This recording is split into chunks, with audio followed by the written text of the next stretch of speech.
ஆரம்பிக்கலாங்களா? Hi hello பிகன் talkies prime நேயர்கள் எல்லாருக்கும் ஒரு பெரிய வணக்கம். Welcome to the show. Okay, இன்னைக்கான ப்ரோமோ ரொம்ப பயங்கரமா இருக்க போகுதுன்னு சொல்லிட்டு நேத்துல இருந்து ரொம்ப பரபரப்பா உட்காந்துட்டு இருந்தேன். என்னடா கெமி போன சோகத்துல யாரும் உட்காந்து ஃபீல் பண்ணலன்னு பார்த்தா யாருமே ஃபீல் பண்ணல. எல்லாரும் அவ்வளோ சந்தோஷமா ஜாலியா உட்காந்துட்டு இருக்காங்க. என்ன துரோகம் ஏன் ரொம்ப கஷ்டமா இருக்கு தெரியுமா? ஏன்னா அது நம்ம ரொம்ப நம்புறவங்க தான் நம்ம பண்றாங்க. நம்புறவங்க பண்றாதான் அது துரோகம். புரியுதா மக்களே? இவங்கெல்லாம் என்ன சொல்றது அப்படின்னு பார்த்தா பல கேள்விகள் மண்டைக்குள்ள ஓடிட்டு இருந்துச்சு. அப்படி இன்னைக்கான ப்ரோமோ பார்க்கும்போது சுட சுட ப்ரோமோ இறக்குனாங்க. ரெண்டாவது ப்ரோமோ சுட சுட இருக்குன்னு பார்த்தா மூணாவது ப்ரோமோ தான் சுட சுட. அதாவது உள்ள இருக்கிற கண்டஸ்டன்ட்டுக்கு வெளியில் இருக்க நண்பர்கள் வந்து நீங்க எப்படி கேம் ஆடுறீங்க, என்ன மாதிரி பண்றீங்க அப்படின்றத மூணாவது ப்ரோமோ விட்டு இன்னைக்கான எபிசோட் சுட சுட இருக்குன்னு பார்த்தா சுட சுட இல்ல, ரொம்ப ஆறி போய் தான் இருந்துச்சு அப்படின்னு மாதிரி தான் இருந்துச்சு. ஆறி போய் இருந்துச்சு அப்படின்னு சொல்லும் போது ஆரி வந்து ரஜினோட ஃப்ரெண்டுன்றது எங்களுக்குலாம் வந்து லைட்டா நெஞ்சு வலி வந்துருச்சு. எப்ப ஆரியோட ஃப்ரெண்டா அவனை சொல்லி நிறுத்துங்களேன்டா, அவன் நிறுத்துற அந்த லூசுக்கு மட்டும் வந்துட்டே இருக்கான் போடுறா வர நிறுத்துற அவனை. நீ ஏப்பா இப்படிலாம் கேம் ஆடுற அப்படின்னு மாதிரி மக்களாகிய நீங்கள் பல கேள்விகள் வந்து உங்க மண்டைக்குள் ஓடிட்டு இருக்குன்றது தெரியும். அப்படி இன்னைக்கான எபிசோட்ல என்னதான் நடந்துச்சுன்றது வாங்க வீடியோக்குள்ள போய் பார்த்து தெரிஞ்சுக்கலாம். நேத்து தான் 50வது நாள் வந்து முடிஞ்சிச்சு அப்படின்னு மாதிரி நான் வீடியோவில் சொல்லியிருந்தேன். அதாவது நேற்று 50வது நாள் இல்லையா, இன்னைக்கு தான் 50வது நாள் வந்து பிக் பாஸ் ஆஃபீஸில் அனௌன்ஸ் பண்ணிட்டாரு. இவங்க உள்ள இருக்கிற எல்லாருக்கும் குதூகலமா இருக்கு. எப்படா நீங்க 50 நாள் கடந்தீங்கன்ற பல கேள்விகள்லாம் மண்டைக்குள்ள ஓடிட்டு இருந்துச்சு. நேற்று சேதனை வந்து அது ஒரு கேள்வியை கேட்டு விட்டு 20 நிமிஷம் ஷோ ஓட்டினாப்ல. ஆனால் எனக்கு புரியுது, பட் இன்னைக்கும் அதே கேள்வி வந்து எல்லாரும் மாறி மாறி கேட்க போறாங்க அப்படின்னு சொல்லிட்டு பிக் பாஸ் அந்த ஒரு டாஸ்க் கொடுத்துருவாங்கன்னு பார்த்தா நேற்று சேதம் போகும்போது ஒரு சர்ப்ரைஸ்னு ஒன்று விஷயம் சொல்லிட்டு போனாப்ல. அது என்ன சர்ப்ரைஸ் அப்படின்னு பார்த்தீங்கன்னா இந்த சர்ப்ரைஸ் தான் நடந்துச்சு. ஓகே, காலையில் எந்திரிச்சோன்னா அந்த 50வது நாளில் என்ன சுவாரஸ்யமாக நடக்கு அப்படின்னு பார்த்தா சரி பிக் பாஸ் 50வது நாளில் ஒரு நல்ல பாட்டு போட்டு ஆரம்பிக்குன்னு பார்த்தா பாட்டியை கட் பண்ணிட்டீங்க. என்ன காரணம்ன்றது தெரியல. எப்படி என்ன யார் எப்படி பெர்ஃபார்ம் பண்ணாங்கன்னு தெரியல, ஏன் கட் பண்ணிங்கன்றதும் தெரியல. ஓகே, காலையில் எந்திரிச்சோடனே திவ்யா சுட சுட வந்து உள்ள உட்காந்து காப்பி போடுறாங்க. காப்பி போடுறது ஓகே, உள்ள இருக்கிற சீனியை காணுமா அப்படின்னு சொல்லிட்டு சீனி எங்கப்பா அப்படின்னு தேடிட்டு இருந்த கேப்ல வந்து வியானா வந்து நேத்தே கேசரியில் சீனியெல்லாம் காலி பண்ணிட்டாங்க. ஏமா உன்னை யாருமா கேசரி செய்ய சொல்லுச்சு? அவன் இங்க டீ குடிக்க காப்பி குடிக்க சீனி இல்லாம உட்காந்துட்டு இருந்தா நீ வந்து கேசரி வச்சு எல்லாருக்கும் வந்து கேசரி பண்ணலான்னு இங்க நீ ஒரு கேசரி வச்சு எல்லாரும் ஐஸ் வைக்கலான்னு பாக்குற. நீ போய் அதை தனியாக அப்ஜெக்ட் மட்டும் பண்ணி எதுக்கு எங்களுக்குலாம் கேசரி பண்ணலாம் அப்படின்னு மாதிரி திவ்யா சொல்லல. இப்போ நான் சொல்றேன் அந்த மாதிரி தான் இருந்துச்சு. அதாவது இந்த சீனிக்கும் ஒரு பிரச்சனை வந்து ஆரம்பிச்சிட்டாங்க. காலையில வந்து திவ்யாவுக்கும் வியானாவுக்கும் யாருக்குன்னா ஒரு மாதிரி செட் ஆக மாதிரி தான் போயிட்டு இருந்துச்சு. இந்த வியானா வந்து சீனியை வந்து களவாண்டு நேற்று கேசரி போட்டனால அதாவது உள்ள வந்து என்ன ஒரு விஷயம்னா அவன் தண்ணி குடிக்கிறதுக்கு சாப்பாடு வாங்குறதுக்கு ரொம்ப கஷ்டப்பட்டு இருந்த கேப்ல வந்து இவங்களுக்கு கேசரி வேணுமாம்மா. கேசரி பகவத் கேசரி மாதிரி தான் இவங்களுக்கு ஒரு கேசரி வேணும்னு சொல்லிட்டு எல்லாரும் கேசரி செஞ்சு கொடுத்துருக்காங்க. கேசரி யாருக்கு செஞ்சாங்களோ இல்லையோ, ஆனா எனக்கு தெரியும் வியானா கேசரி செஞ்ச காரணம் ஒரே ஒரு ஆள் தான். அது யாருன்றதை நீங்களே பார்த்து கண்டுபிடிச்சு தெரிஞ்சுக்கோங்க. இதெல்லாம் ஒரு பக்கம் இவங்க ரெண்டு பேரும் மாறி மாறி சண்டை போட்டுட்டு இருந்தாங்க. யாரு அப்படின்னு பாத்தீங்கன்னா திவ்யாவும் வியானாவும் கேசரி இந்த சீனிக்காக சண்டை போட்டு இருந்தாங்க.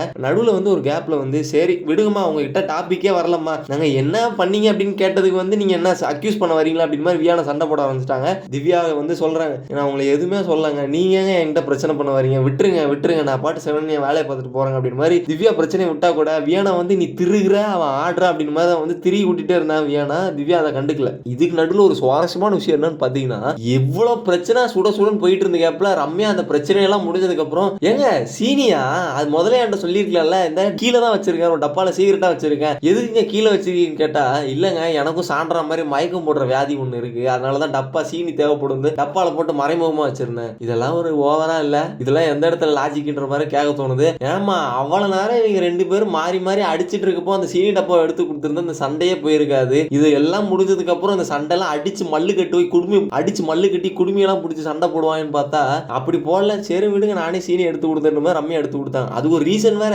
நீ மயக்கம் போட்டு விழுதுற ஓகே அதுக்காக சீனி இல்ல எங்கம்மா சான்றா விழுக்கிற, நேற்று தெரியாதனமா மயக்கம் போட்டு விழுந்துட்டாங்க, அதை வந்து நீ சான்றா ஒரு மனநோயாளி மாதிரி நீ ட்ரீட் பண்றீங்க அப்படின்னு போல எனக்கு கேட்க தோணுச்சு. சான்றா வந்து இதை கவனிச்சாங்களான்னு தெரியல. மொத்தம் இந்த திருட்டு சீனியை முதல்ல கொடுத்திருந்தா இந்த பிரச்சனை வந்திருக்காது அப்படின்றது தெரியும். ஓகே, இதெல்லாம் முடிஞ்சிட்டு அப்புறம் வியானா வெளியே போய் அமித் கிட்ட பேசுறாங்க. அதாவது எனக்கு இருக்கிற மெச்சூரிட்டி கூட திவ்யாக்கு இல்ல, நான் அவ்வளவு மெச்சூரிட்டியா நடந்துக்கிறேன். எங்க வியானா உங்க மெச்சூரிட்டி தான், 4 நாளா வந்து ஒரு மெச்சூரிட்டி வந்து பண்ணிட்டு இருக்கீங்க, அதுதான் உங்க மெச்சூரிட்டி அப்படின்னு மாதிரி நமக்கு எல்லாம் கேள்வி கேட்க தோணுச்சு. வியானா அப்படி சொல்றாங்க, திவ்யாக்கு எனக்கு இருக்கிற மெச்சூரிட்டி கூட திவ்யாக்கு இல்ல அப்படின்னு மாதிரி. ஏதோ சீனிக்கு மெச்சூரிட்டி அளவுக்கு நீங்க பேசிட்டு இருக்கீங்க வியானா, இருக்கட்டும் எத்தனை நாள்னு பாப்போம் அப்படின்னு மாதிரிலாம் நம்ம கேட்க தோணுச்சு.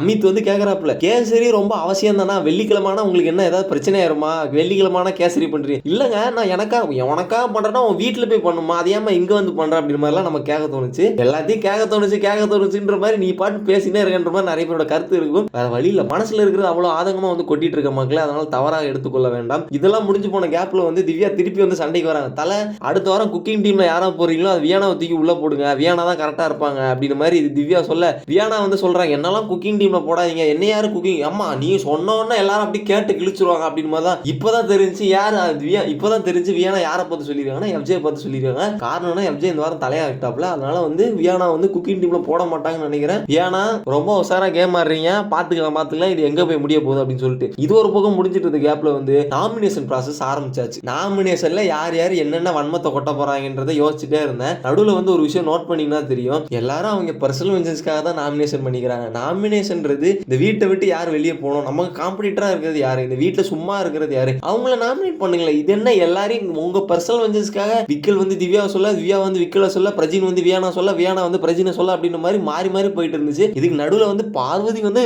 அரோராவை சொன்னாங்க பாத்தீங்களா, அங்கதாங்க நிக்கிறாங்க பார்வதிக்கு வார வாரம் யாராவது ஒரு ஆள் மனநோயாளி மாதிரி யாராவது ஒரு ஆள் வெஞ்சன்ஸ் பிடிச்ச ஒரு ஆள் இருப்பாங்க.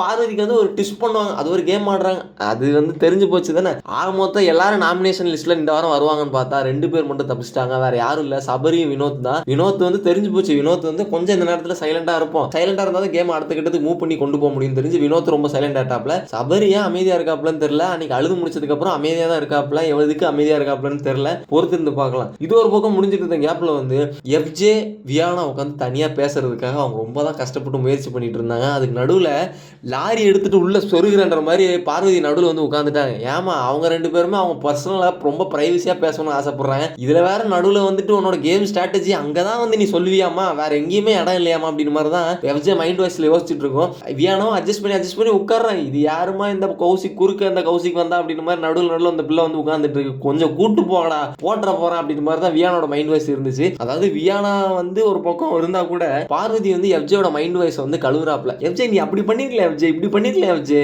நீ இதை பண்ணிட்ட, எஃப்ஜே இது கேம் ஸ்ட்ராட்டஜி, இந்த மாதிரி உன் கேம் ஸ்ட்ராட்டஜிலாம் வேற யார்கிட்ட போய் பாருமா, என்கிட்ட எல்லாம் காட்டாத அப்படின்னு மாதிரி எஃப்ஜே மூஞ்சிக்கு நேரா நீ கேட்ட ஒவ்வொரு கேள்வியும் என்ன செருப்பால் அடிச்ச மாதிரி இருந்துச்சு அப்படிங்கிற மாதிரி எஃப்ஜே வந்து கொடுத்து விட்டாப்ல பார்வதிக்கு. பார்வதி என்னதான் ட்ரை பண்றாங்க இன்னைக்கு வரைக்கும் தெரியல. அவங்க கேம் வந்து ஒரு 5 வாரம் ஓகேன்ற மாதிரி இருந்துச்சு. 6வது வாரம் என்னைக்கு எங்க அண்ணன் திவாகர் போனாப்ல வெளியே, அன்னையில இருந்து பார்வதி வந்து யாரை பிடிச்சி தேடலாம் அப்படின்னு மாதிரி தேடிட்டே இருக்காங்க. போன வாரம் பிரஜினும் சாண்டரா மாட்டினாங்க, சேதனை வந்து உசாரா அவங்க கூட சேராத பார்வதி கிட்ட அப்படின்னு மாதிரி சொன்னதுக்கு அப்புறம் பார்வதி வந்து யாரு கூட சேரலாம்ன்றது யோசிச்சுட்டே இருக்காங்க. பார்ப்போம் அடுத்த வாரம் யார் கூட தான் சேர்றாங்க அப்படின்னு சொல்லிட்டு.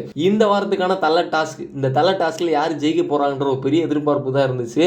இந்த டாஸ்க்ல பங்கு பெற்ற விக்ரம், சுபிக்ஷா, பிரஜின் எல்லாருமே வந்து அவங்க கேம் வந்து பயங்கரமா ஆடினாங்க. அதுவும் கமருதீன் கேம்லாம் பார்க்கும்போது தலைவன் வந்து இதுக்கு தான்ப்பா நீ ஜிம் ஃபிட்னஸ்லாம் போல பட்டு பட்டு பட்டு பட்டு பட்டு முடிச்சியப்பா அப்படிங்கிற மாதிரி சொல்ல, கமருதீன் தான் பட்டு பட்டு முடிக்கிறான்னு பார்த்தா சுபிக்ஷாவும் ரொம்ப பயங்கரமா கேம் ஆனாப்ல. இதுக்கு நடுவில் ஒரு விஷயம் நோட் பண்ணீங்களான்றது தெரியல, விக்கலும் சுபிக்ஷாவும் மாறி மாறி கேம் ஆடிட்டு இருந்த கேப்ல வந்து விக்கல் வந்து நடுவில் உட்காந்து மேனிபுலேட் பண்ணிட்டு இருக்கான். சுபிக்ஷா கீழே விழுந்துரு, சுபிக்ஷா நீ வச்சிருக்கிறது கீழே விழுந்துரு அப்படி இப்படின்ற மாதிரி கொஞ்சம் மனசுல இருக்க வன்மத்துல அந்த கேம்ல காட்டிட்டு இருந்தாப்ல. அப்ப அந்த பிள்ளை தைரியமா கேம் ஆடிட்டு இருக்கு, நீ நல்லா ஆடணும்னா நீ உன்னோட கேம்ல கான்சென்ட்ரேட் பண்ணி ஆட வேண்டியதானே, அது என்ன அந்த பிள்ளை தோக்கணும் அப்படின்ற மாதிரி மைண்ட் செட்ல கேம் ஆடிட்டு இருக்கு, அதனால நீ தோத்து போயிட்டப்பா அப்படிங்கிற மாதிரி உள்ள இருக்கிற எல்லாருமே சொன்னாங்க. பட் இந்த கேம் ரொம்ப அழகா ஆடின சுபிக்ஷா இருக்கட்டும், கமருதீனா இருக்கட்டும், and the most valuable player, emerging player சொல்லலாம் எஃப்ஜே ரொம்ப பயங்கரமா ஆனாப்ல. 15 நிமிஷத்துல இந்த டாஸ்க் வந்து எஃப்ஜே முடிச்சனால எல்லாருக்குமே ரொம்ப ஷாக்கு. வியானாக்கு ஒரு க்ளோஸ் போகும்போது என்னது எஃப்ஜே முடிச்சிட்டாப்ல எஃப்ஜே அப்படிங்கிற மாதிரி தான் இருந்துச்சு. எஃப்ஜேக்கு வந்து கேம் ஜெயிச்ச உடனே வியானா முஞ்சில ஒரு சின்னதாக ஒரு சந்தோஷத்தை பார்த்தேன், அவங்க கண்ணில் ஒரு தேஜஸை பார்த்தேன் அப்படிங்கிற மாதிரி தான் வியானா கண்ணில் ஒரு தேஜஸை பார்த்தேன். மனுஷன் ஜெயிச்சிட்டேன்னு சொன்னதுக்கு அப்புறம்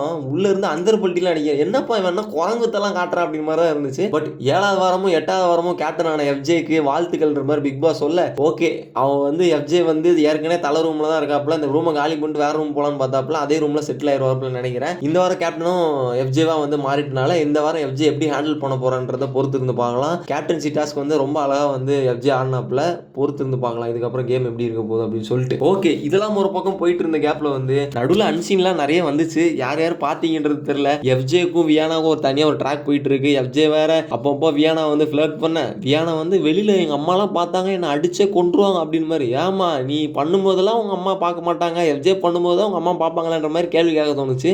அது அன்சீன்ல நிறைய இருந்துச்சு, நீங்களே பார்த்து தெரிஞ்சுக்கோ மக்களே, எனக்கு அதை பத்தி பேச விருப்பம் இல்லை. நேற்று சேதனை சொன்ன சர்ப்ரைஸ் என்ன அப்படின்னு பார்த்தீங்கன்னா வேற ஒன்றும் இல்லை, வீட்டில் இருந்து உங்க ஃப்ரெண்ட்ஸ் வந்து உங்களுக்கு 50ஆவது நாள் வந்து கேம் எப்படி இருக்கு, 50 நாள் இந்த கேம் எப்படி ஆடினீங்கன்றத ஒரு சின்ன வீடியோ பைட் மூலமா கொடுக்கலாம் அப்படின்னு சொல்லிட்டு எல்லாரும் அவங்கவுங்க விஷயம் சொன்னாங்க. இதுல நிறைய சர்ப்ரைசிங்கான ஷாக்கிங்கான விஷயம்லாம் இருந்துச்சு. ஒன்னொன்னா பார்த்துடலாம். பாருக்கு வந்து முதல்ல அவங்க ஃப்ரெண்டு வந்து சொன்னாங்க, பாரு 4 வாரம் நல்ல கேம் ஆடினா 5வது வாரம் 6வது வாரம் ஆளே காணாம போயிட்டா அப்படின்னு மாதிரி பாரு அவங்க ஃப்ரெண்டு சொல்ல, என்ன நம்மள ஏன் இப்படி சொல்றாங்க, உண்மையில நம்ம கேம் நல்லா வரலன்ற மாதிரி பாரு பல சந்தேகத்துக்கு உள்ளாயிட்டாங்க. அண்ட் அமித்துக்கு அவங்க ஒய்ஃப் வந்தாங்க. அமித்தோட ஒய்ஃப் வந்து சொன்னாங்க, உங்களோட பாட்டு சத்தம் மட்டும் தான் கேட்குது, நீங்க உங்க பேச்சு சத்தம் கேட்கவே இல்லை, தயவுசெய்து பாடுறது நிப்பாட்டிட்டு பேச ஆரம்பிங்க அமித், உங்க நேர்மை வந்து எனக்கு தெரியும், ஆனா மக்கள் எல்லாருக்கும் தெரியணும்னு ஆசைப்படுற மாதிரி இப்போ அமித்தை பார்த்து அவங்க ஒய்ஃப் வந்து வீடியோ போயிட்டு கொடுத்தாங்க. அண்ட் அரோராக்கு ரியா யாருன்னு பார்த்தீங்கன்னா போன சீசனோட ஒரு பயங்கரமான பிளேயர். அதாவது ரிவ்யூ கொடுத்து பிக் பாஸ் வீட்டுக்குள்ள வந்த ஒரே ஆள் வந்து ரியா தான் சொல்லலாம். அது 20 வீடியோ ரிவ்யூ கொடுத்து பிக் பாஸ் வந்து இன்வைட் பண்ணாங்க ரியாவை. மறக்கவே முடியாது அந்த கண்டஸ்டன்ட்டை. அரோராவுக்கு வந்து ரியா வந்து சொன்னாங்க, ஏற்கனவே உண்மையில 2 காண்ட் இருக்கு. ஒன்று இந்த துஷார் விஷயம், அதை பற்றி நான் பேச வரும்ல. 2வது பார்வதி உன்னை வந்து டார்கெட் பண்ணிட்டே இருக்காங்க. பார்வதி வந்து நீ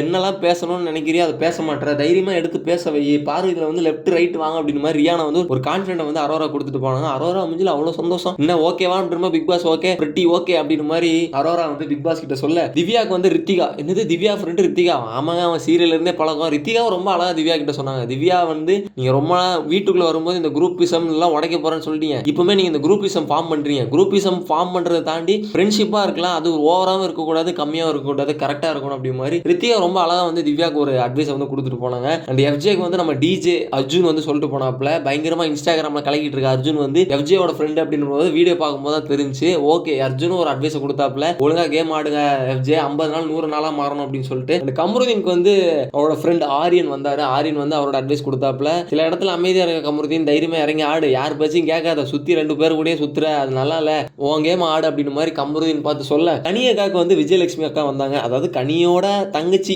விஜயலட்சுமி. அவங்க வந்து நீ எங்களுக்கு மட்டும் அக்காவா இருந்தா போதும், உள்ள இருக்கிற யாருக்கும் நீ அக்காவா இருக்கணும்னு அவசியம் கிடையாது, உள்ள வந்து கனி துருவா மட்டும் இரு அப்படின்னு மாதிரி விஜயலட்சுமி வந்து கனி அக்காவை பார்த்து சொல்ல, பிரஜீனுக்கு வந்து ஆரி வந்தாங்க. என்னப்பா பிரஜீனோட ஃப்ரெண்டு தான் ஆரி? ஆமாப்பா நமக்கே ஷாக் ஆயிடுச்சுங்க. ஏப்பா நீ ஆரியோட ஃப்ரெண்டா இருந்தா நான் உங்களை இல்ல நல்லா கேம் ஆடினா உங்களை நல்லபடியா வச்சுக்க போறோம், நீ நல்லா கேம் ஆடணுப்பா, தயவுசெய்து இந்த வார்த்தையை விட்டுரு, இந்த உன்னோட எமோஷன்ஸ் வந்து வெளியே காட்டாத அப்படின்னு தைரியத்தோட தான் வந்த, அதான் நான் உள்ள எமோஷன்ஸோட தான் ஆடிட்டு இருக்கேன், அந்த எமோஷன்ஸ்லாம் தூக்கி ஓரமாவே அப்படின்னு மாதிரி ஆரியண்ணா வந்து ரொம்ப ஷார்ட் அண்ட் ஸ்வீட்டா அட்வைஸ் கொடுத்துட்டு போனாப்ல. அண்ணா இதனால தான் டைட்டில் ஜெயிச்சாரு இன்னைக்கு வரைக்கும் நமக்கு தெரியுது. ஆரியண்ணா வந்து ஒரு பக்கம் சொல்லிட்டு போக, ரம்யாக்கு பவானி என்ற அவங்க ஃப்ரெண்டு வந்து பேசிட்டு போனாங்க, அப்பப்போ சபரி கூடயும் கனிகா கூட மட்டும் தான் சுத்திட்டு இருக்கிற, அதனால உன்னோட கேம் ஆடு, எங்க இதுக்கப்புறம் கேம் ஆட அடுத்த வாரம் பாத்துக்கலாம் அப்படின்னு மாதிரி நமக்குலாம் சொல்ல தோணுச்சு. ரம்யா பார்த்து சொல்ல, சபரிக்கு வந்து அவரோட ஃப்ரெண்டு சாய் அப்படின்னு ஒருத்தவங்க வந்தாங்க. சாய் வந்து அவங்க அட்வைஸ் சொன்னாங்க, எங்கப்பா சபரி ஆளே காணோம், வீட்டுல தான் இருக்கியா, சொல்லும் போது கோவம் வருது இல்ல, அப்படிதான் எங்களுக்கும் கோவம் வருது, ஆளே காணாம போயிடுறா, உனக்குள்ளேயே உனக்கு தேடிட்டு இருக்கேன், தயவுசெய்து கேம் ஒழுங்கா ஆடு, உனக்குன்னா நீ தான் வந்து பேசணும், உனக்காக வேற யாரும் வந்து பேச மாட்டாங்கன்ற மாதிரி அவங்க ஃப்ரெண்டு வந்து சொல்ல, சான்றாக அவங்க ஃப்ரெண்டு வந்து சொன்னாங்க, முதல் வாரம் நல்லா கேம் ஆடினா 2வது வாரம்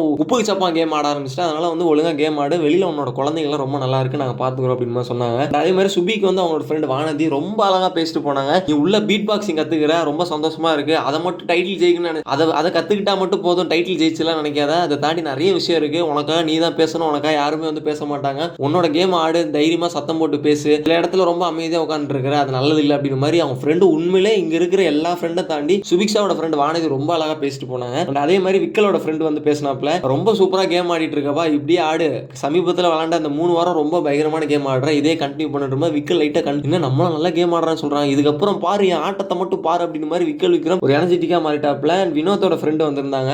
வினோத்தோட ஃப்ரெண்டும் ரொம்ப அழகா அட்வைஸ் பண்ணாங்க, நீ சில இடத்துல பேசணும்னு நினைக்கிறேன்னா பேச மாட்டேன், பட் சில இடத்துல பேசிடுனேன், அப்போதான் நீ நல்லா கேம் ஆடலாம், இன்னும் சூப்பரா கேம் ஆடுறேன், இன்னும் நல்லா ஆடு அப்படின்னு மாதிரி வினோத்தோட ஃப்ரெண்டு வந்து சொல்லிட்டு போவேன். வியானாக்கு தான் என் தலைவர் ராணவ் வந்தாப்ப பயங்கரமா பேசினாப்ல. ராணவ் வந்து இந்த மாதிரி வந்து நீ நல்ல கேம் ஆடுற, உன்னோட சத்தமா பேசும்போதெல்லாம் உன்னை மக்கள் வந்து ரசிக்கிறாங்க, சில நேரங்கள் கியூட்டா பண்றதுதான் மக்களுக்கு எரிச்சலா வருது, அதை தயவுசா அதை மட்டும் விட்டுரு அப்படின்னு மாதிரி என்ன எதை சொல்றாங்கன்றது தெரியல. அண்ட் அது மட்டும் இல்ல, ராணவ் வந்து சொல்லிட்டாப்ல, நீ ஒருத்தர் கூட நம்பி கேம் ஆடிட்டு இருக்க, அதெல்லாம் வேலைக்கு ஆகாது, தூக்கி போட்டு அப்படின்னு போது வியானா முஞ்சில ஒரு மரண பயத்தை பார்த்தேன். ஏன்னா வந்து வியானோட பாய் ஃப்ரெண்ட் வந்து ராணவோட ஃப்ரெண்டு, ஓகே தெரிஞ்சு போச்சு அப்படின்னு மாதிரி தான் இருந்துச்சு. நடுவில் ஒரு விஷயம் நோட் பண்ணிலாம் தெரியல, அன்சீன்ல பார்த்தேன், விஜய் வந்து வியானா கையில் இருக்கிற மோதிரத்துல யார் யார் வாங்கி கொடுத்தது, ஒன்று அப்பா வாங்கி கொடுத்தது, இன்னொன்று அம்மா வாங்கி கொடுத்தது, இன்னொன்று அவங்க வாங்கி கொடுத்தது, எவங்க அதான் தெரிஞ்ச விஷயம் தான், அவங்க தான் அப்படின்னு மாதிரி இருந்துச்சு. அண்ட் இதுக்கு நடுவில் வந்து அரோராக்கும் கமருதீனுக்கும் ஒரு டாக் ஒன்று போயிட்டு இருந்துச்சு. அது என்ன விஷயம் அப்படின்னு பார்த்தீங்கன்னா, கமருதீன் வந்து இங்க பாரு பார்வதி, இதுக்கப்புறம் அவங்க கூட கேம் ஆடுறது நல்லா இல்லை, நான் உன்னை விட்டு தனியாக போறேன், எப்போ பார்வதி நீ தாண்டா போற, பார்வதி சொல்றாங்க நீ தாண்டா போன, திருப்பி நீயே வர, நான் என்னடா பண்றது, திவாரன் இருக்கும்போதெல்லாம் இப்படி இல்லடா, இப்படிலாம் பண்ணாதடா அப்படின்னு மாதிரி வந்து பார்வதி அவங்களோட கதலை கொட்ட ஆரம்பிச்சிட்டாங்க. அப்படிதான் இன்னைக்கான எபிசோடு போச்சு. ஓகே இன்னைக்கான எபிசோடு ஏதோன்ற மாதிரி பிக் பாஸ் வந்து குப்பேதிட்டாப்ல. வழக்கம் போல அடுத்த நாள் என்ன நடக்க போகுது, இந்த ஃப்ரெண்ட்ஸ் சஜஷன் வச்சு இந்த கண்டஸ்டன்ஸ்லாம் என்ன பண்ண போறாங்க அப்படின்றத வரப்போற நாட்களில் பார்த்து தெரிஞ்சுக்கலாம். இன்னைக்கான எபிசோட் எப்படி இருந்துச்சு, இன்னைக்கான வீடியோ எப்படி இருந்துச்சுன்னு மறக்காம கமெண்ட்ல சொல்லிட்டு போங்க. தேங்க்யூ ஸோ மச் ஃபார் வாட்சிங்.